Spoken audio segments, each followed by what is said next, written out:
We proceeded in 1983 trying to get more isolates from people with AIDS. We accumulated, by the time we submitted our papers to Science, a total of 48. In other words, 48 different patients we had virus from.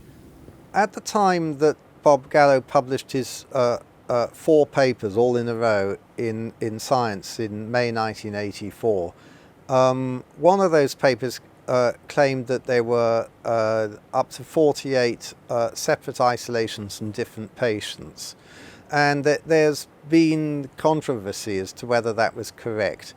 It's really, to my mind, an academic argument, how many angels dance on the head of a pin, because it relies on the definition of what is an isolate.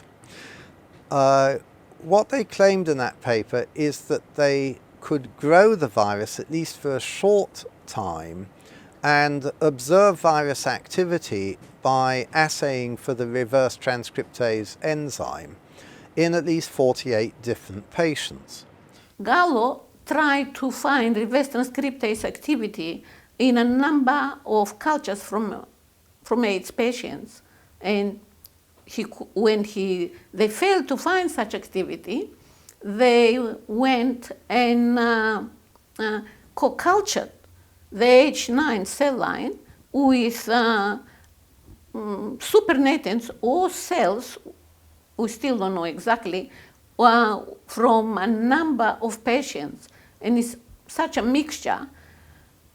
It was known even before the HIV era that when you have co-cultures, the cell, even normal cells, can start to produce virus-like particles and reverse transcriptase activity. So you don't know what you're looking at. He claimed in those early papers in 1984 that he'd isolated, but he used the term isolation extremely loosely. He used it to refer to some marker signals of activity in the cultures that he worked with, that he interpreted as meaning the presence of this virus, but he was never actually able to find particles of HIV and purify them and show that they were HIV, show that they were a unique virus that was just in these patients who tested positive, and that patients who didn't test positive didn't have these same particles present in them.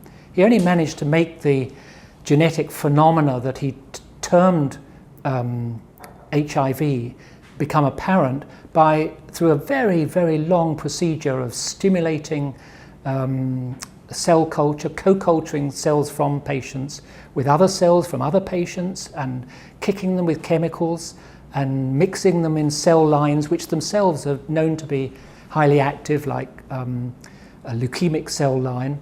And he eventually obtained some signals coming out of this, but there was no reason actually at that point to interpret that as meaning that he'd proved that he had a new virus isolated and proven. And therefore, because he hadn't managed to do that, he also was not justified in claiming that this blood test, this so-called HIV test, was diagnostic for HIV. Some people are very fortunate that they don't have these side effects. So